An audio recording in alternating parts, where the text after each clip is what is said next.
Hello all, welcome to my channel Crystallized Science. So today this is the last video for chapter number 2. So in this video we will conclude in this chapter that what we have studied actually, that is a matter is classified into how many types.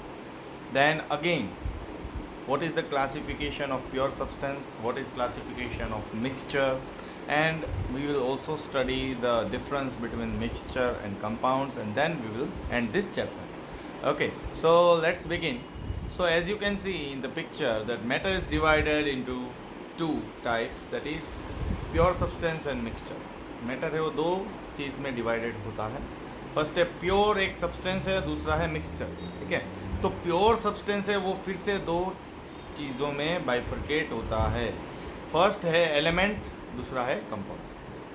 ठीक है, element मतलब क्या है, जो एक अकेला exist होता है उसको हम एलिमेंट बोलते हैं.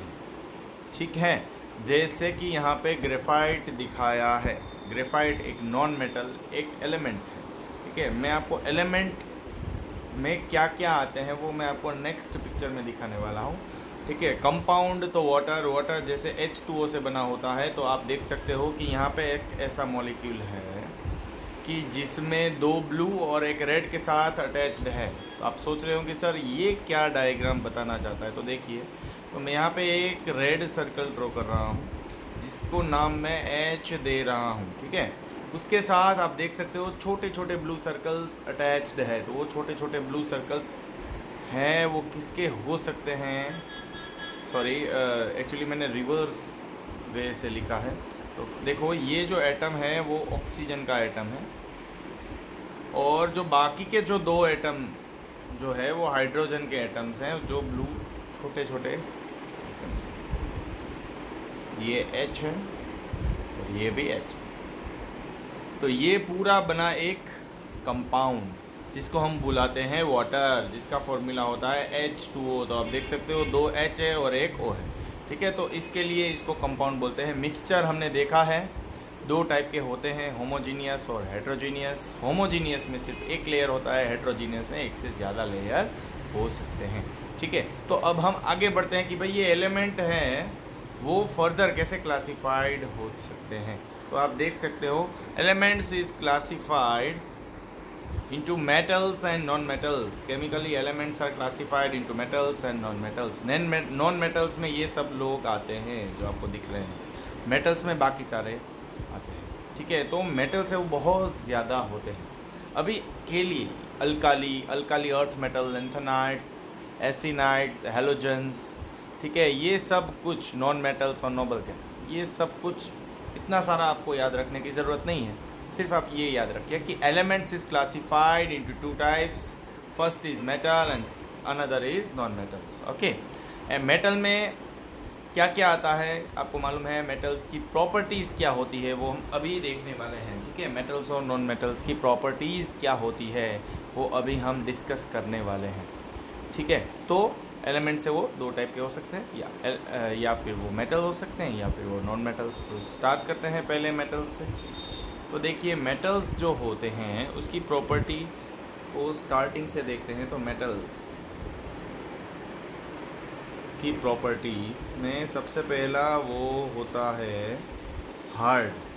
सबसे पहले वो होता है हार्ड, मतलब कि वो बहुत ही स्ट्रॉन्ग होता है कि वो टूटता नहीं है फोर्स लगाने से. सेकंड वो होता है सोनोरस, मतलब कि वो रिंगिंग साउंड प्रोड्यूस करेगा. जब आप मेटल स्ट्राइक करोगे कोई भी सरफेस में तो वो रिंगिंग साउंड प्रोड्यूस कर सकता है. ठीक है, थर्ड हम देखेंगे तो वो होता है good conductor of heat and electricity. Good conductor of heat and electricity. ठीक है, फोर्थ वो होता है मेलिएबल, और फिफ्थ होता है डक्टाइल. मतलब आप कोई भी मेटल को फोर्स देकर उसको थिन शीट में कन्वर्ट कर सकते हो, या कोई भी मेटल को आप वायर में कन्वर्ट कर सकते हो. अगर आप थिन शीट में कन्वर्ट करते हो तो उसको मेलिएबिलिटी बोलते हैं. अगर आप कोई भी मेटल को फोर्स देकर वायर में कन्वर्ट करते हो तो उसको डक्टिलिटी बोलते हैं। ठीक है, तो मेटल हार्ड होते हैं, थोड़े बहुत मेटल सॉफ्ट भी होते हैं, जैसे कि सोडियम और पोटेशियम। हर एक मेटल में आवाज़ आता है, तो sonorous property. Third, it is good conductor of heat and electricity, उसका मतलब है वो हीट और इलेक्ट्रिसिटी दोनों को अच्छी तरीके से पास कर देगा। Fourth property is malleability, means each and every metal can be turned into thin sheets. That property is known as malleability. Again, it is also ductile. That means a metal can be turned into thin wires when they are beaten with good force. Okay, आपको एक example दूँ जो 10th में फिर से आएगा कि 1 gram gold से आप 2 किलोमीटर लंबा वायर बना सकते हो। आपने सही सुना, 1 ग्राम गोल्ड से आप 2 किलोमीटर लंबा वायर बना सकते हो फोर्स देकर। ठीक है, due to which property, ductility. So I think आपको मेटल्स की सभी प्रॉपर्टीज़ समझ में आ गई होगी। ठीक है, तो नॉन मेटल में जैसे मेटल्स के आगे नॉन लगता है, सब प्रॉपर्टीज़ के आगे भी नॉन लग जाएगा, exceptional for some of the non metals. Okay, so non metal are not hard, so they are soft. Non metals की प्रॉपर्टीज़ को डिस्कस करते हैं, तो नॉन मेटल है वो सॉफ्ट होते हैं। ठीक है, जैसे मेटल्स आवाज़ करते थे, तो non metals are non sonorous. Okay, metals were good conductor of heat and electricity, non metals are poor conductor of heat and electricity. Okay, metals are malleable and ductile, non-metals are non-malleable and non-metals are non-ductile. Okay, so I think you all are clear. Now see, each and every metal, non-metal sorry, are not soft. Okay, some non-metal can also exist in a liquid state. तो मैं आपको exceptional non metal बताने वाला हूँ। तो वो exceptional non metal क्या है, देखिए, जैसे ब्रोमाइन है, वो लिक्विड स्टेट में नॉन मेटल है। ब्रोमाइन है वो लिक्विड नॉन मेटल है, ब्रोमीन, Br। ठीक है, सेकंड हम अगर बात करते हैं तो ग्रेफाइट है वो एक ऐसा नॉन मेटल है जो इलेक्ट्रिसिटी को भी कंडक्ट करता है। तो graphite is good conductor of electricity, good conductor of electricity. ठीक है, वैसे ही मैं एक मेटल की बात करता हूँ जो लिक्विड स्टेट में होता है, जिसका नाम है मर्क्यूरी, फॉर्मूला होता है Hg, जो लिक्विड स्टेट में होता है। ठीक है, तो ये सभी एक्सेप्शनल केस है जो आपके टेक्स्ट बुक में मोस्टली मेंशन होते हैं। ठीक है, तो एलिमेंट हैं वो किस में क्लासीफाई होते हैं, मेटल और नॉन मेटल में होते हैं। ठीक है, see element is classified into metals and non metals. तो मेटल्स है उसकी प्रॉपर्टीज़ मैंने आपको समझा दी, नॉन मेटल्स की भी समझा दी, एक्सेप्शनल केस भी मैंने आपको बता दिया। तो अब हम जाते हैं मेन डिफरेंस में कि भाई मिक्सचर और कंपाउंड ये दोनों में डिफरेंस क्या हो सकते हैं। ठीक है, सो लेट्स स्टार्ट। तो देखिए, मिक्सचर और कंपाउंड के डिफरेंस को समझने के लिए हम पहले वाले फिगर में फिर से जंप करेंगे। तो देखो, मिक्सचर आप देख सकते हो एक से ज़्यादा चीज़ से बना होता है। ठीक है, उससे हम मिक्सचर बोलते हैं। ठीक है, कंपाउंड में क्या होता है, एक से ज़्यादा एलिमेंट से कंपाउंड बनता है। ठीक है, कंपाउंड में एक प्रोपोर्शन फिक्स होता है, मिक्सचर में प्रोपोर्शन फिक्स होता नहीं है। ठीक है, कंपाउंड में प्रोपोर्शन मतलब कि आप जो भी सब्सटेंसेस ऐड करके एक चीज़ बना रहे हो उसका प्रोपोर्शन फिक्स होता है। जैसे कि H2O, तो 2 हाइड्रोजन 1 ऑक्सीजन, उसको कंपाउंड बोलते हैं। ठीक है, उसको मैं लिस्ट आउट करके आपको डिफरेंस समझाऊंगा। तो आप देखिए, और एक डायग्राम मैं आपको दिखाना चाहता हूँ। देखिए, ये सब कंपाउंड्स हैं, H2, N2, O2, fluorine, F2, chlorine, bromine, iodine, phosphorus and sulphur. ठीक है, ये कोवेलेंट कंपाउंड बोले जाते हैं। क्या बोले जाते हैं, कोवेलेंट कंपाउंड। तो देखिए, कोवेलेंट कंपाउंड्स हैं वो कैसे फॉर्म होते हैं। कोवेलेंट कंपाउंड्स है वो इलेक्ट्रॉन शेयरिंग से होते हैं। कैसे होते हैं, इलेक्ट्रॉन शेयरिंग से, इलेक्ट्रॉन के शेयरिंग से कोवेलेंट कंपाउंड फॉर्म होते हैं। ठीक है, मैं आपको एक बहुत ही छोटा सा एक एग्जांपल देकर समझाना चाहता हूँ। देखिए कि आप ऐसा सोचिए कि हाइड्रोजन का एटॉमिक नंबर 1 होता है, ठीक है। तो हाइड्रोजन को H2 क्यों बोलते हैं, H2 क्यों बोलते हैं, वो मैं आपको अभी बहुत इजीली समझा दूंगा, ठीक है। तो आप देखिए, हाइड्रोजन में एक का मतलब है, एक नंबर का मतलब है एक इलेक्ट्रॉन होते हैं। तो एक इलेक्ट्रॉन मैंने रखा है राइट हैंड साइड में। सेम वे एक और हाइड्रोजन आया जिसको इसके साथ फ्रेंडशिप करनी है, ठीक है। या फिर दोनों ने एक ऐसा कंडीशन किया है कि हम दोनों कुछ शेयर करेंगे, पर शेयर करेंगे उसकी एक ही कंडीशन है कि इक्वल शेयर करेंगे। तो इसने अपना एक इलेक्ट्रॉन दिया, इसने अपना एक इलेक्ट्रॉन दिया, ठीक है। तो ये बन गया उसका एक बॉन्ड। तो देखो, ये हाइड्रोजन को भी ये दोनों पार्ट मिलेंगे और दूसरे वाला हाइड्रोजन जो राइट वाला है उसको भी दोनों पार्ट मिलेंगे। इसके लिए इसको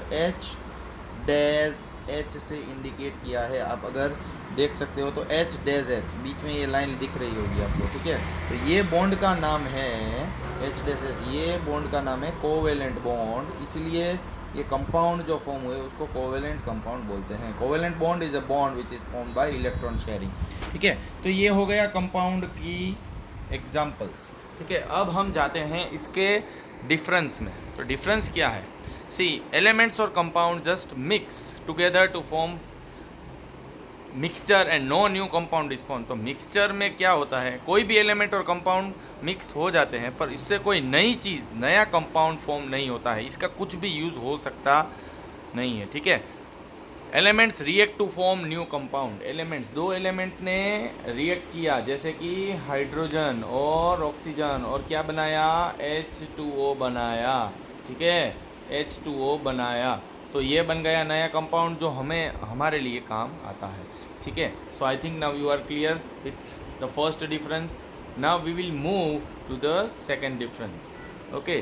सो what is the second difference, see a mixture is variable composition. Mixture में कुछ भी आप मिक्स कर सकते हो, उसका कोई नाप नहीं होता है, कोई मेजरमेंट होता ही नहीं है, ठीक है। जैसे H4O4, ठीक है, तो उसको आप मिक्सचर बोल सकते हो क्योंकि उससे कोई नया कंपाउंड फॉर्म नहीं हुआ है, ठीक है, जो हमें काम आ सकते हैं। The composition of each new substance is always fix. मैंने जैसे बोला कि H2O, जैसे आप एग्जांपल ले लीजिए H2O, तो देखिए इसमें फिक्स है कि हाइड्रोजन के 2 एटम है और ऑक्सीजन के 1 एटम। सेम वे अगर आपको मैं सेकंड एग्जांपल देता हूँ, कार्बन डाइऑक्साइड, तो कार्बन का 1 एटम है और ऑक्सीजन का 2 एटम है, ठीक है। तो इसमें फिक्स होता है, इसमें फिक्स नहीं होता। Mixture shows property of constituent substance, ठीक है। तो मिक्सचर में आपको सभी सब्सटेंस की थोड़ी थोड़ी प्रॉपर्टी दिखेगी, मालूम नहीं पड़ेगा कि किसकी प्रॉपर्टी है। The new substances totally different property. देखो ये कंपाउंड में कैसा होता है, देखो हाइड्रोजन की प्रॉपर्टी है, वैसे ही कार्बन डाइऑक्साइड की प्रॉपर्टी नहीं मिलेगी, सबकी एक यूनिक प्रॉपर्टी होगी, उसको हम कंपाउंड बोल सकते हैं। सब एक दूसरे से यूनिक है, समझ में आया, तो उसको कंपाउंड बोल सकते हैं। पर अगर वो यूनिक नहीं है, आपको सबका कंपोजिशन लग रहा है, तो वो मिक्सचर है। This constituent can be separated Fairlie easily by physical method. आप फिजिकल मेथड से सेपरेट कर सकते हो, ठीक है, कोई भी फिल्ट्रेशन मेथड से भी सेपरेट मिक्सचर को कर सकते हो। देखो सैंड प्लस वाटर है, वो एक मिक्सचर है। मैं आपको एक एग्जांपल देता हूँ, sand plus water, oil plus water, तो आप डायरेक्टली सैंड को पानी से अलग कर सकते हो बाय फिल्ट्रेशन मेथड, जो फिजिकल मेथड है। पर such constituent can be separated by chemical और इलेक्ट्रोकेमिकल रिएक्शन, जैसे कि इलेक्ट्रोलिसिस। आपको याद होगा 8th स्टैंडर्ड में आ रहा था इलेक्ट्रोलिसिस। एनोड कैथोड होता है, एनोड में है वो पॉजिटिव टर्मिनल के साथ, कैथोड नेगेटिव के साथ कनेक्ट होके वो वाली मेथड से आप इसको अलग कर सकते हो। सो होपफुली आपको सब कुछ समझ में आ गया होगा, ठीक है, सब कुछ समझ में आपको आ गया होगा जो मैंने अभी आपको बताया, ठीक है। तो देखो मिक्सचर और कंपाउंड का मैं बहुत ही एक ईजी एग्जांपल देता हूँ कि आप अगर कोई भी चीज़, जैसे कि आप सब्ज़ी बनाना किचन में सबसे पहली बार ट्राई कर रहे हो, ठीक है, तो आप बनाओगे तो वो मिक्सचर बनेगा। क्यों? क्योंकि आपको मालूम नहीं है ना कितना सॉल्ट लगेगा, कितना धनिया पाउडर लगेगा, कितना नमक, मतलब कि कितनी मिर्ची लगेगी। आप कुछ भी कोई भी नाप लेके डाल दोगे, कितनी सब्जी लगेगी। पर अगर कोई एक ट्रेंड शेफ़ बनाता है या आपके मम्मी बनाते हैं, तो वो एक कंपाउंड बनेगा। आपको मालूम पड़ेगा कि ये एक स्पेसिफिक ये वाले वेजिटेबल की सब्ज़ी है। क्यों? क्योंकि उनको मालूम है कि जब मेरा 1 kg टोमेटो होता है तो उसके हिसाब से इतने चम्मच ही मुझे सॉल्ट डालना है, तो ही ये जो वेजिटेबल की जो सब्ज़ी है उसमें एक अच्छा टेस्ट आएगा। समझ में आ गया? तो आप बनाते हो मिक्सचर है, आपके मम्मी बनाते हो कंपाउंड है। कंपाउंड की एक यूनिक प्रॉपर्टी होती है, उसका कंपोजिशन फिक्स होता है। समझ में आ गया? वो कंपाउंड हमेशा हमें काम आते हैं, मिक्सचर काम आते नहीं हैं। मिक्सचर है, उसके अंदर के कॉन्स्टिट्यूएंट को आप फिल्ट्रेशन फिजिकल मेथड से ईजीली सेपरेट कर सकते हो। कंपाउंड में बहुत टफ होता है, इसलिए उसमें इलेक्ट्रोलिसिस से सेपरेट हो सकता है। So hopefully you have understood this chapter very well, right? So do like, comment and subscribe for the video. Thank you.